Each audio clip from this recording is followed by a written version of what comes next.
Actualmente dirijo el CSIC Nacional de la República Dominicana y es en este escenario, en este espacio donde me ha tocado en más de una ocasión liderar y dirigir algún tipo de crisis cibernética producto de incidentes que han tenido un impacto significativo, mucho más allá de la interrupción de un solo servicio de una organización, sino de servicios que de manera transversal han afectado la operación o el correcto funcionamiento normal del Estado, en este caso de República Dominicana.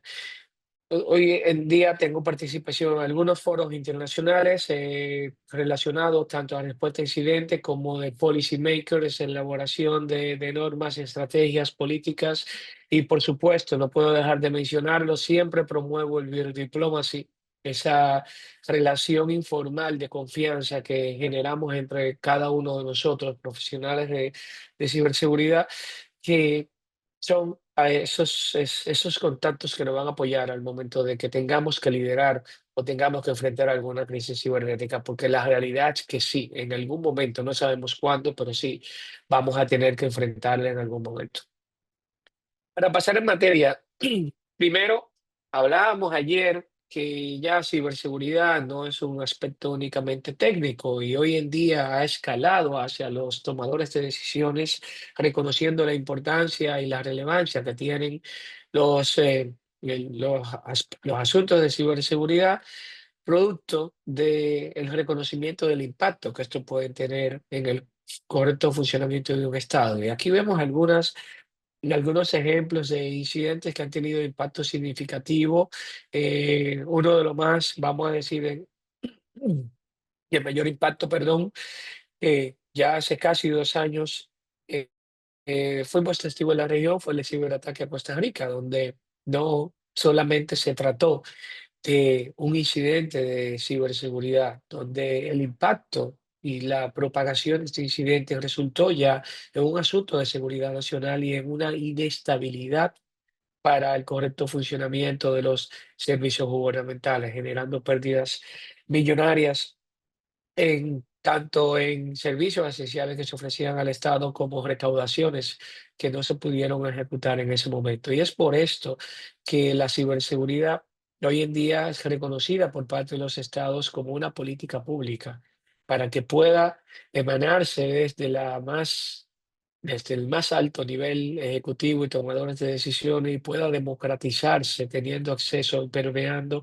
a los diferentes niveles de la sociedad, sector público, privado, sociedad civil, academia, en sentido general, todo lo que de alguna u otra manera pueden sufrir algún daño colateral producto de un incidente cibernético con impacto significativo. Y eso no es solamente producto de esos incidentes que hemos visto que han pasado en la región, sino porque a nivel internacional la ciberseguridad ha sido considerada, inclusive, de acuerdo al último informe del Foro Económico Mundial, como uno de los principales riesgos, así acompañado como la brecha digital, la desigualdad digital, en este caso que eso es tema de otra materia, de cierre de la brecha y habilitación de servicios digitales a través de estrategias de transformación digital y demás, pero claro, va de la mano con lo que este mecanismo, esta carretera de amplia vía y de amplio tráfico que queremos desarrollar en nuestros estados para obtener o alcanzar un mayor desarrollo en todos los sentidos y en todos los sectores económicos, lógicamente debe de venir acompañado con aspectos de ciberseguridad por los riesgos que representan esto. En el caso de la República Dominicana, la ciberseguridad ha sido considerada como uno de esos principales riesgos, ¿no? Ocupando el cuarto lugar en los riesgos más importantes que debemos enfrentar como país por por todo el impacto que esto puede representar a los aspectos de seguridad nacional, económicos, sociales, de seguridad ciudadana y de hecho de la protección de la soberanía en sí como tal. Y una pregunta que nos hacemos antes de establecer una política pública de ciberseguridad es entender el por qué y para qué. Y para eso tenemos que entender cuál es la razón por la cual nosotros estamos desarrollando esa política pública en ciberseguridad. Primero y número uno, para disminuir el riesgo. Cuando hablamos de ciberseguridad, hablamos de en sentido general de gestión de riesgo. En este caso, en el caso de ciberseguridad, a través del tratamiento de las amenazas que pueden afectar los activos tecnológicos de valor o esos sistemas críticos que representan un alto interés para cada uno de los estados. Segundo, para aumentar la productividad. Hablábamos ayer que la figura del CISO, ese Chief Information Security Officer, es un elemento habilitador, es un ente que crea valor, crea mecanismos para que las organizaciones puedan y los estados puedan aumentar su productividad. Ya no como en tiempos atrás, que el responsable de ciberseguridad era el que decía, era la figura que decía siempre, no, no se puede. Hoy en día es, sí podemos, pero la manera en que podemos llegar a alcanzar esos objetivos de la organización es a través del establecimiento de estos controles para proteger esa operación. Y de ahí se desprende la protección de los activos de valor, entendiendo cuáles son esas joyas de la corona, qué es lo que importa a lo interno de la organización. Y dependiendo del sector en el que nos encontremos, el cumplimiento de los requerimientos regulatorios, ya sea sector financiero, de salud, de protección de datos, en fin, muchos de los sectores que hoy en día se están regulando para que puedan establecer un mínimo nivel aceptable de higiene, de controles de ciberseguridad para poder mitigar o gestionar lo más cercano a cero de ese riesgo cibernético. Y por supuesto, para generar valor, confianza y seguridad en los clientes, en los usuarios. No hacemos nada con hablar de transformación digital, de servicios digitales, si los usuarios no lo utilizan, si no confían en que el Estado está haciendo correcto uso y protección de esa data, de esa información que se está compartiendo a través del uso de esos diferentes servicios. Y la confianza juega un rol fundamental al momento de gestionar las crisis. Una crisis mal manejada, mal gestionada, puede lacerar significativamente la confianza, porque el usuario final, el ente de a pie, ese consumidor, pudiera entender que al momento de no manejarse con la suficiente transparencia, una crisis producto de un incidente cibernético genera que genera o da la percepción de que esa entidad, esa organización, ese país, ese estado no se maneja de la manera transparente, adecuada, no genera la suficiente confianza para que podamos seguir siendo clientes, usuarios, consumidores de esos servicios. Y ponía el ejemplo de ayer de las entidades financieras. Independientemente de que haya un impacto significativo operacional, de que realmente se pierda el dinero de los clientes o no, solamente por el impacto mediático negativo que puede generar un incidente cibernético, lacera significativamente la confianza. Y es por esta razón que la confianza es o representa un activo crítico también a proteger, no solamente organizaciones de cemento, blogs, infraestructuras físicas y sistemas de información, sino también la confianza como tal es un activo de valor que debemos de proteger. Ante esto y reconociendo la realidad de que en algún momento vamos a sufrir un incidente cibernético y nos va a tocar manejar alguna crisis, debemos de prepararnos, debemos de contar con los mecanismos adecuados al entendimiento de quiénes deben de participar en esa gestión de esa crisis, de que todo el mundo entienda su rol, porque no es cierto que vamos a tener una crisis agendada en nuestro calendario. No podemos decir, hoy no puedo tener una crisis o sufrir una crisis porque la gente está llena. No, ni tampoco podemos salir a pretender improvisar gestionando una crisis al momento de que ocurra. Es uno de los mayores fracasos de las organizaciones al momento de gestionar una crisis es la improvisación, el no tener mecanismos claros, no tener participantes claros, personas que estén involucradas, comité, procesos, procedimientos, roles, alcance, todo esto y una visión común de cómo debe de generarse o gestionarse esa crisis cibernética. Por eso debemos de entender que todo en papel se ve muy bien, pero varios aspectos relacionados a la crisis nos pueden hacer perder el foco. Primero, entender qué es una crisis como tal, independientemente de que sea cibernética o no. Es entendida como cualquier circunstancia deliberada, fortuita o generada internamente o no, que puede producir un desequilibrio en una organización, en los aspectos misionales, procesos misionales de la organización, en en una sociedad o en un estado en sentido general. Y que puede afectar no solamente ese correcto funcionamiento de de las operaciones, sino también la propia imagen y la reputación pública, lacerando lo que acabamos de mencionar, la confianza. Independientemente del origen que lo cause, se hace imprescindible que todos de la organización entiendan los componentes relacionados o que giran alrededor de una crisis y cómo la gestión debe de hacerse para lograr una solución adecuada hacia esa situación adversa que se está presentando. Las crisis nunca sabemos en qué periodo de tiempo se van a generar. Perdón, vamos a ver que no me está adelantando la presentación. A ver, a ver. Ahora sí. Primero, generalmente el tiempo en el que ocurre nunca lo tenemos calculado. Como vimos en el slide anterior, no es posible agendar una crisis. Nunca sabemos cuándo va a ocurrir. Y si conectamos con lo que mencionaba ayer del riesgo sistémico, muchas veces un incidente cibernético puede ocurrir con un impacto menor, no tan significativo.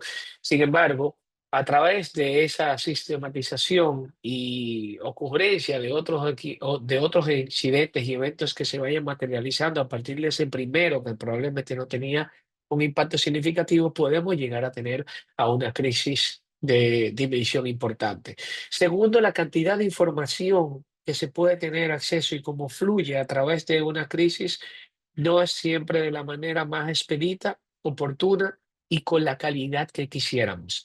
En momentos de crisis se produce un montón de información, la mayor parte de esta relacionada con especulación, que puede hacer a los tomadores de decisiones tomar vías o tomar caminos erróneos al momento de esa resolución, poniendo en riesgo cómo esas decisiones pueden aportar o pueden ayudar a gestionar oportunamente la crisis. La presión que puede generar no solamente por parte de entidades regulatorias, sino también por propios clientes, por partes interesadas, inclusive si hablamos de organizaciones por accionistas que dicen yo lo que quiero es que se resuelva esto lo más rápido posible.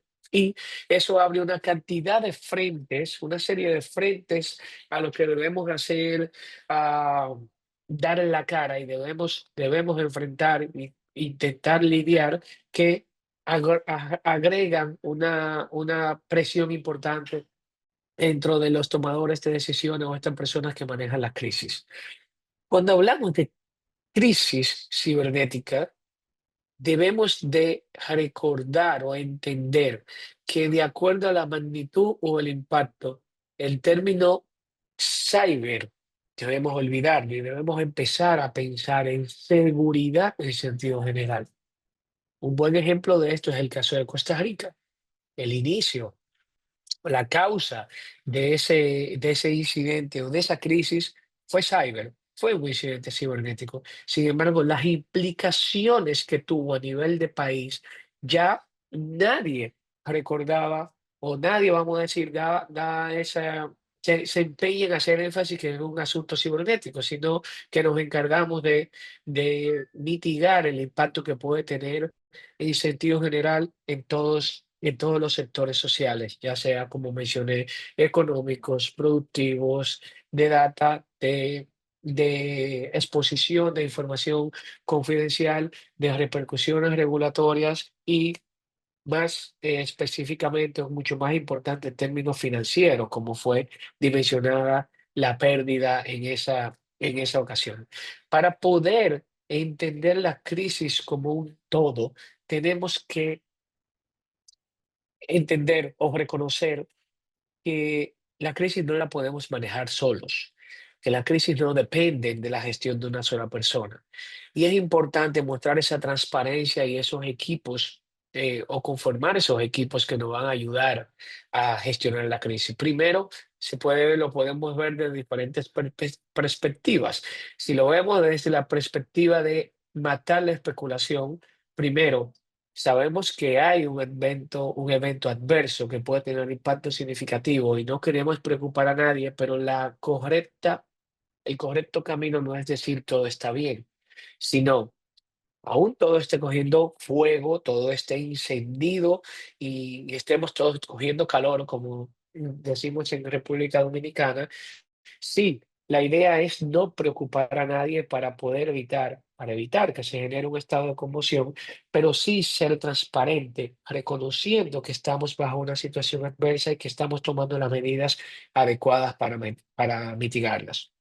¿Cuáles son esas medidas que debemos de tener implementadas tanto antes, durante y después de la crisis?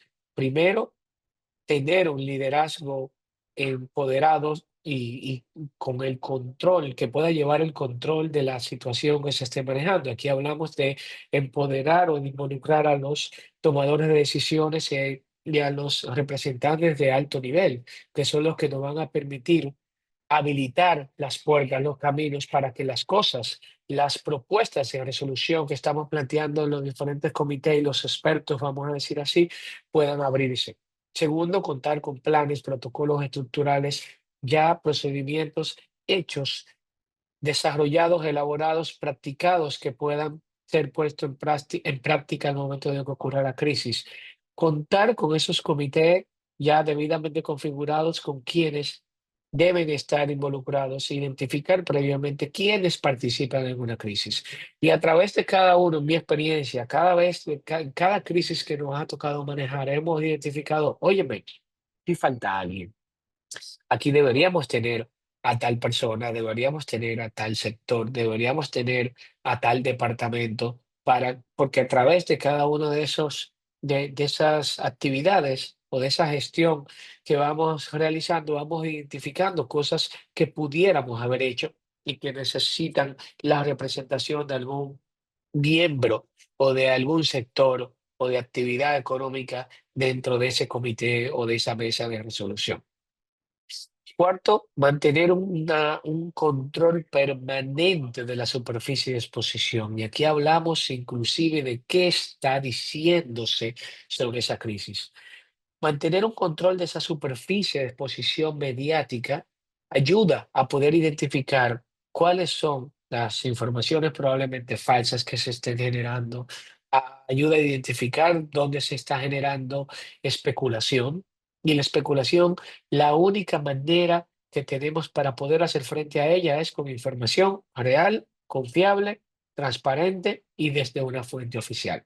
Y es por eso que es importante mantener ese monitoreo de qué se está diciendo, qué se está generando en la opinión pública, social, medios de comunicaciones y demás en torno a esa crisis. En una gestión adecuada de los grupos de interés que vamos a ver un poco más adelante. Y eso quiere decir cómo manejo la conversación con cada grupo que debería estar informado, cómo lo manejamos a lo interno, cómo lo manejamos con las personas hacia afuera, la prensa, los stakeholders, o sea, las partes interesadas, los proveedores, con cómo manejo con personas que tienen algún tipo de interconexión con nosotros, con nuestros clientes, todo en sentido general. Realizar un diagnóstico inicial de cuál es el dimensionamiento, la dimensión de esa crisis para poder presentar escenarios posibles de resolución. Coordinar adecuadamente con cada uno de estos grupos de interés donde se puedan generar iniciativas de manera proactivas para que podamos elaborar discursos unificados que tengan una misma dirección, que sean em, emitidos por una única persona confiable, fuente oficial de interés, mostrando sobre todo transparencia, empatía y el anuncio de cuáles son esas responsabilidades que se han asumido y cuáles son esas actividades que vamos a realizar en lo adelante. Y por supuesto, al igual que la resolución, fue una de las fases más importantes de la gestión de incidentes, así también aplica para cibercrisis, poner en práctica las lecciones aprendidas. Para poder empoderar a esas personas de alto nivel y de ese liderazgo y ese control de la situación, es necesario que todos estemos en la misma página. Mencionábamos ayer que todos hablemos el mismo lenguaje común. a qué nos estamos enfrentando, cuál puede ser el posible impacto, de que cada uno de esos líderes, tomadores de decisiones, esté consciente de cuáles fueron las posibles causas y cuáles son las posibles consecuencias, tanto de las acciones que estamos tomando como de las que podamos tomar en el futuro a través de las diferentes aristas o las diferentes acciones. Tener a mano toda la información, evidencia necesaria, recopilada y analizada para poder elaborar discursos, statements, o sea, declaraciones lo más acertadas o lo más acerca de la realidad posible. Y por supuesto, notificar, informar y compartir información con muchos otros.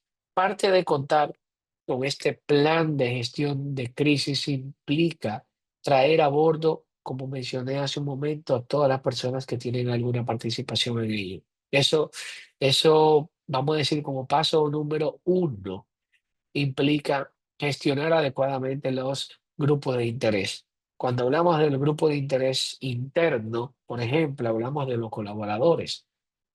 Muchas veces y ya he tenido experiencia en casos anteriores, nos hemos enfocado mucho en manejar ese discurso hacia la prensa, hacia afuera, hacia esos medios de difusión externo y nos olvidamos de los internos.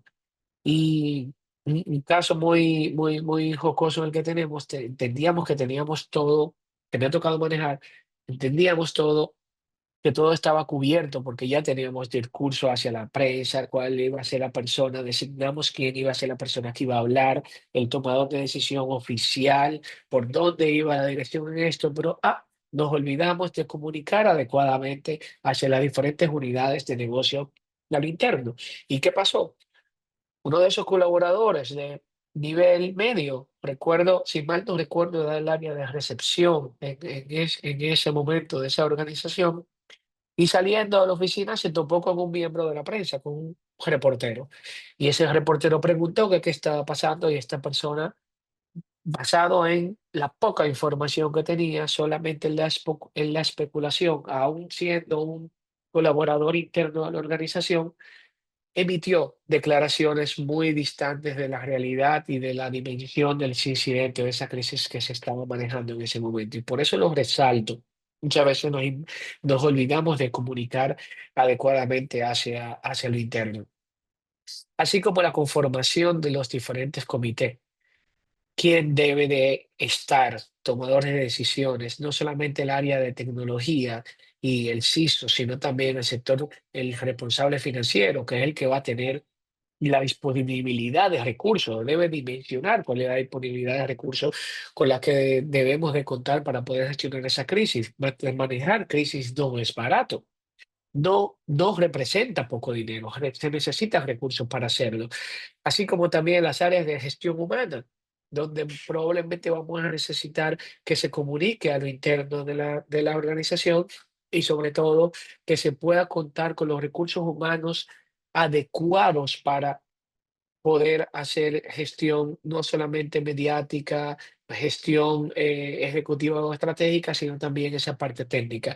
Comunicaciones ilegal, que como ya hemos mencionado, creo que se explica por sí solo, para poder llevar ese discurso, esos enlaces con los medios de difusión y exposición mediática, ilegal para poder dimensionar cuáles son las implicaciones regulatorias o de sanciones normativas legales a la cual nos enfrentamos al atender esa crisis. Y en mi experiencia, otra cosa que nunca puede faltar en esta crisis es el café. Créanme que eso marca la diferencia. Contar con café que pueda bajar o calmar las ansiedades en esos diferentes comités, probablemente se lo diga aquí, no haga ningún tipo de sentido para ustedes, pero en el momento práctico que se encuentren donde se tengan que sentar durante más de 36 horas de manera continua en una mesa con un grupo de 30 personas, cada una con una opinión distinta de cómo manejar las crisis, cómo manejar esa crisis, cuáles son las diferentes opciones que tenemos, que muchas veces no tenemos los recursos disponibles, estamos buscando cómo gestionar esos recursos económicos. Créanme que tener un coffee break hace la diferencia. Parte de los beneficios de contar con esa preparación de la crisis es que nos permite diseñar un entorno para cuando pueda ocurrir nuevamente. Nos permite validar métricas, validar qué funcionó, qué no funcionó, cuáles son los ajustes que debemos hacer en esas métricas. Y yo puedo poner un ejemplo en el mundo físico tradicional, donde los planes de evacuación de emergencia. Trabajaba en un lugar una vez donde la oficina administrativa de un edificio de 8 niveles se encontraba en el piso séptimo. La mayor cantidad de empleados se encontraban en el piso séptimo. Y haciendo esos ejercicios de evacuación, nos dimos cuenta que el tiempo en el que estábamos evacuando el total de colaboradores era muy amplio, era muy alto. Creo que tomaba unos 4 minutos 30, me parece, algo parecido. Y eso se salía de lo que estaba establecido en el plan de evacuación, los excedía ese tiempo. Nos dimos cuenta que el 80%, 80 no, para no mentir, el 70% de los colaboradores de esa organización eran mujeres y todas iban a trabajar en tacones.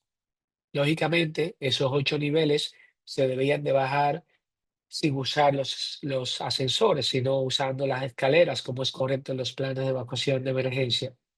Y nos dimos cuenta que el uso de tacones por parte de las mujeres, o sea, de zapatos altos, retrasaba ese proceso de evacuación porque iban todas bajando los escalones así.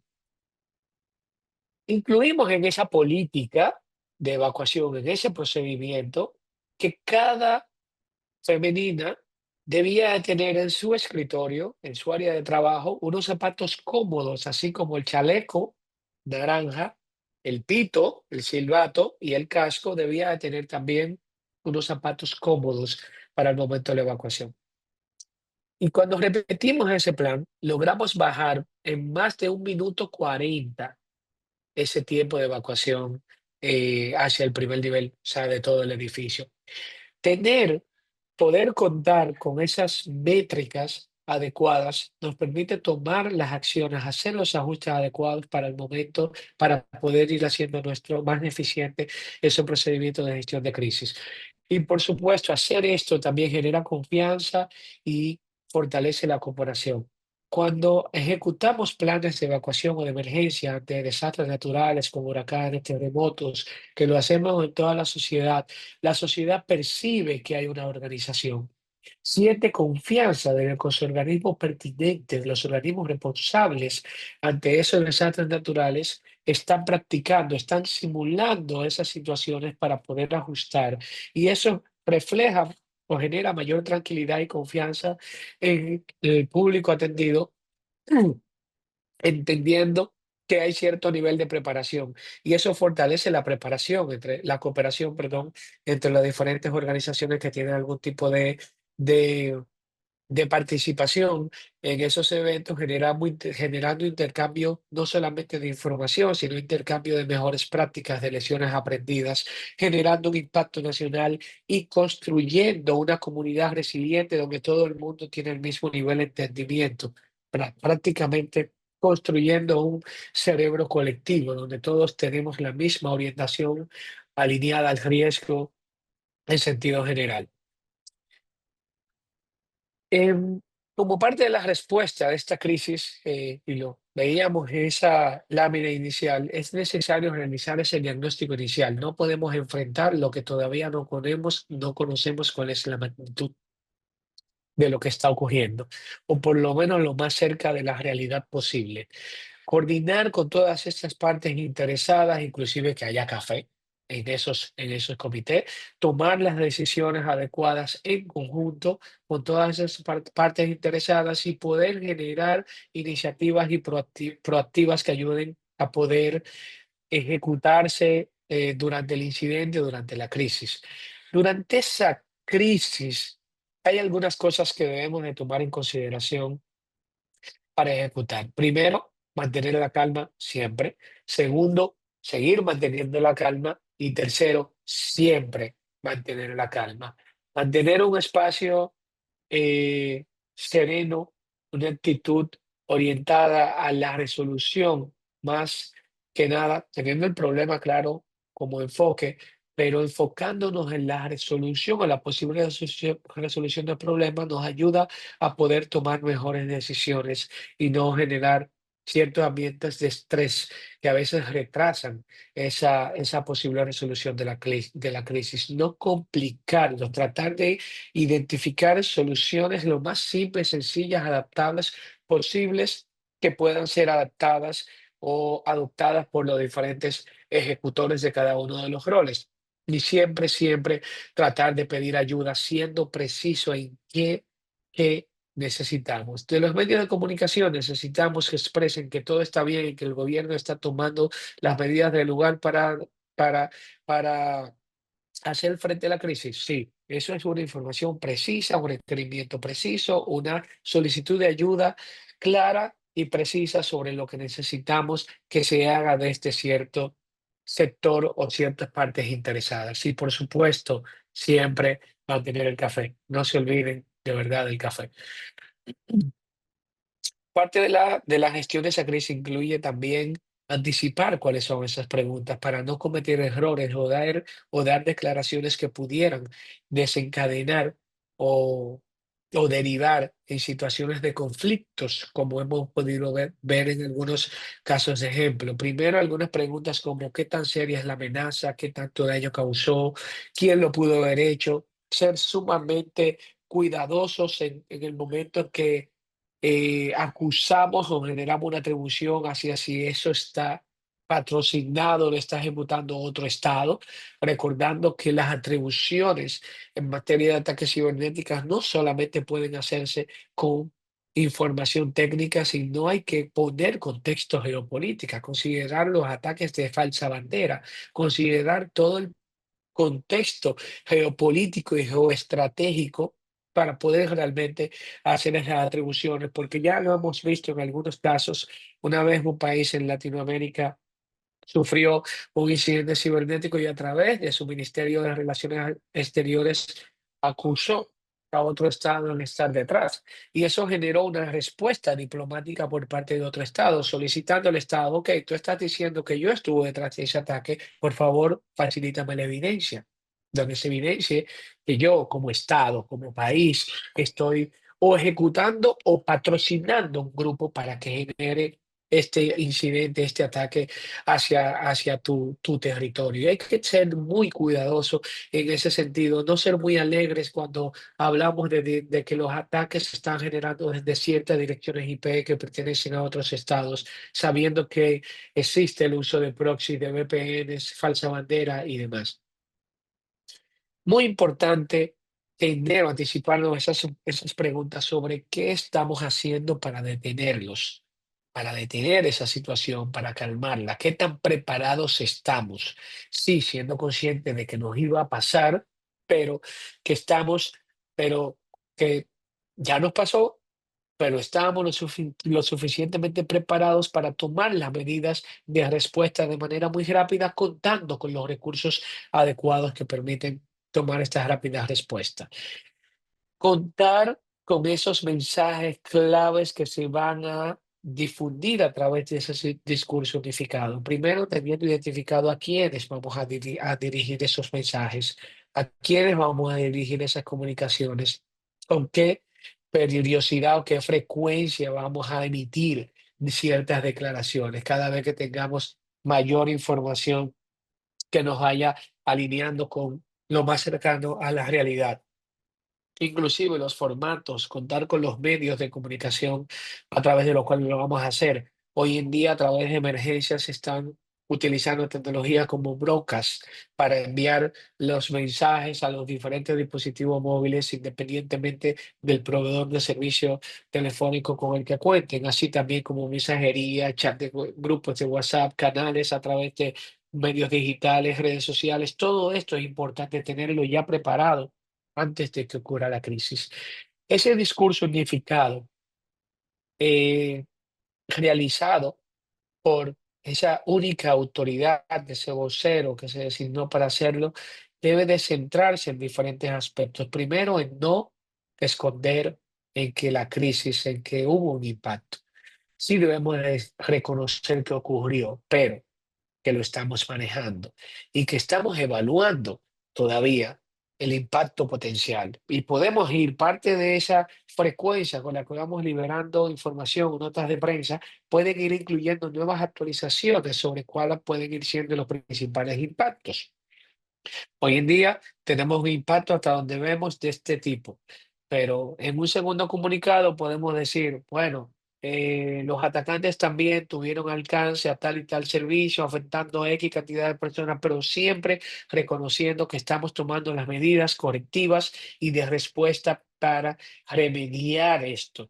Y sobre todo, que en conjunto, en paralelo, estamos tomando las medidas preventivas para que esto no vuelva a pasar al momento que, que para que esto tenga un menor impacto o el menor impacto posible en el momento de que vuelva a pasar, resaltando que contamos con un personal sumamente calificado para poder hacer frente a esto.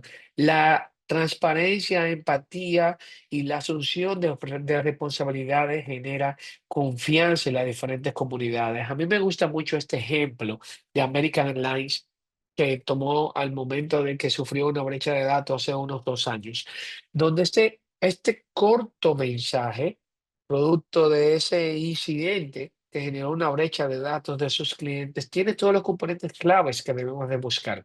¿Qué pasó? Y perdonen que esté en inglés actualmente. ¿Qué pasó? Explica la fecha, cuál fue el incidente que tuvimos, qué probablemente qué sistema fue afectado y demás. Pero también especifican el impacto, qué tipo de información está involucrada. Y resaltan, ok, tuvimos una brecha de datos, pero no hay información relacionada con los datos de tarjetas de crédito de nuestros clientes de nuestra aplicación en línea, sino que la data que se filtró fue data relacionada con el número de viajeros frecuentes, con la dirección, número de pasaporte y nombre del cliente. Probablemente, y aquí lo dice.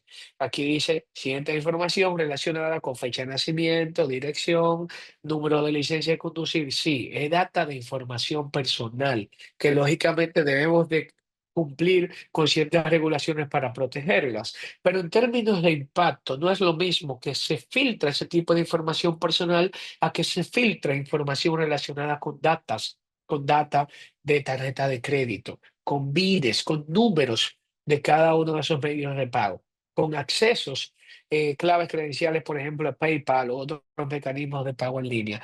No es el mismo impacto. No estamos diciendo que no tuvimos un incidente. Estamos diciendo que la especulación de los usuarios pudiera ser algo de este tamaño, pero nosotros estamos reconociendo que tuvimos un incidente y el alcance fue este. Por supuesto, reconocer o resaltar qué estamos haciendo, qué medida estamos tomando para generarlo, para poder responder adecuadamente a esto. Y por último, involucrando al usuario, generando empatía. ¿Qué puede hacer el usuario también ante esta crisis? Involucrando también a ese cliente, diciéndole al momento que vuelvas a utilizar la aplicación, aplica el doble factor de autenticación, utiliza contraseñas robustas, no mantén siempre la aplicación actualizada. Todo esto también genera cierto involucramiento por parte de los clientes ante esa crisis. Y cada uno siente que está poniendo de su parte para que esto pueda ser resuelto de la mejor manera. Poniendo un ejemplo del CECIR, de la experiencia de la República Dominicana, en algún momento tuvimos un incidente donde ocurrió un defacement a más de 30 portales gubernamentales. Y eso puede ser bastante grande. Podemos decir que el 30% de los portales en línea de nuestras instituciones de gobierno fueron afectadas por un ataque cibernético. ¿Cómo pudo haberse sincronizado un ataque de esta magnitud? Al momento de generar, de investigar, de gestionar ese incidente, que ya la crisis, de hecho, había extrapolado hacia los medios de comunicación, hacia los medios de difusión pública, pudimos identificar que todos los portales estaban alojados en un mismo servidor, en máquinas virtuales, y pudimos identificar que se vulneró o se aprovechó la vulnerabilidad de un plugin desactualizado de ese manejador de contenido que estaba dentro de ese único servidor. ¿Qué estamos diciendo? No estamos quitándole importancia al incidente. A través de este comunicado, resaltamos que, óyeme, no fue un ataque coordinado a 30 instituciones de gobierno, fue un ataque focalizado en un servidor que tenía una vulnerabilidad y que por reacción en cadena, todos los huevos en una misma canasta fueron afectados 30 portales. O sea, el vector de ataque fue un vector de ataque común, de los más utilizados, aprovechando una vulnerabilidad ya conocida, con varios años expuesta. Y bueno, el impacto fue mucho mayor que la técnica utilizada en este sentido. Pero a través del comunicado dijimos, primero no fue un ataque coordinado o de una amplia extensión en diferentes instituciones, se afectó un único host, un único servidor, no se puso en riesgo ninguna información confidencial, todos los portales son informacionales, ninguno son transnacionales y todo esto se resaltó en el comunicado. ¿Qué estamos haciendo? ¿Cómo estamos? Estamos actualizando nuestro equipo, pusimos en práctica, en marcha, todos nuestros planes de recuperación de incidentes, de recuperación de data, de continuidad. Los portales fueron puestos en línea nuevamente en menos de 45 minutos y resaltando que había un personal calificado haciendo su trabajo y aplicando las medidas para que esto volviera a correr, volviera a ocurrir, al menos utilizando ese vector de ataque. Y por supuesto, una crisis nunca termina con la crisis. La crisis termina al momento que aplicamos las lecciones aprendidas, cómo nos preparamos para el futuro, cómo implementamos, adaptamos esos procedimientos, prácticas, políticas, comités, roles, responsabilidades y agradeciendo a todas las partes involucradas para la resolución del incidente como tal. Créanme, cuando le decía que el café marca la diferencia, en República Dominicana realizamos un ejercicio de simulación de crisis cibernética a nivel nacional, donde se involucraron todos los miembros del Consejo Nacional de Ciberseguridad, donde se encontraba el Ministerio de Defensa, Telecomunicaciones, Servicios Digitales, Ministerio de Relaciones Exteriores, todos estos. Y ese año, 2021, todo el mundo, en ese momento, la verdad, no lo pensamos y no pusimos refrigerio y todo el mundo preguntaba dónde está el café. Un ejercicio que debió durar prácticamente 7, 8 horas. A mitad de la mañana los participantes fueron saliendo, voy por café, voy, salgo, vengo ahora, voy a comer algo, voy a buscar algo de comer, regreso en breve. Y eso fue generando una, una dispersión del equipo, desalineando lo que estábamos haciendo. No es que no fue bueno el ejercicio fue muy bueno, tuvimos muy buenos resultados, pero una de las lecciones aprendidas es que debíamos mantenerlos a todos siempre unidos tal cual y trabajando alineados tal cual estuviéramos gestionando una crisis. Y es por eso que el próximo año ya lo hicimos de una manera diferente, lo hicimos en un espacio muy parecido a un centro de convenciones, donde si vemos ahí atrás tenemos café, tenemos jugo, tenemos el refrigerio, y es una de las lecciones aprendidas que podemos implementar. Es sumamente válida, así como ese tipo de detalles realmente marcan la diferencia al momento de simular una crisis y de responder a ella en tiempo real. Por último, les quiero dejar algunos puntos claves. Eh, Hay que siempre prepararse para lo peor, esperando lo mejor, pero siempre pensando que puede ser catastrófico. En ninguno de los planes de gestión de riesgo y de gestión de crisis de la organización existía hasta hace 4 o 5 años una crisis relacionada con pandemia. Hoy en día ya forma parte de esos planes de gestión de riesgo. Anteriormente, esa, las pocas que lo tenían y consideraban las pandemias, los riesgos de pandemias como parte de ese plan de gestión de riesgo, lo calificaban como algo de muy poca probabilidad, donde tenía un riesgo sumamente bajo. Hoy en día eso ha escalado en esa matriz de riesgo de las organizaciones. Todo pasa, entender que pasen en cualquier momento cuando no lo estamos esperando, las crisis nos avisan, por eso se llaman crisis, y que debemos de simular, construyendo desafíos pocamente o poco probable de que sean ejecutados y que puedan hacerse realidad. Lo que menos nosotros pensamos que puede materializarse, la crisis menos probable que pensemos que sea menos probable, probablemente sí está en la mente de uno de los atacantes o de esos grupos no organizados. Contar con estos procedimientos políticos bien definidos, establecidos y que sean lo suficientemente flexibles para que puedan adaptarse a través del tiempo, asegurándonos de que todas las directrices sean conocidas por todas las partes interesadas. Nunca, nunca pelear con o discutir con los escenarios y decir, no, eso no puede, eso no podría pasar. Eso es una cosa, un elemento clave y por supuesto siempre recordemos contar con el café. Muchísimas gracias a todos por su atención.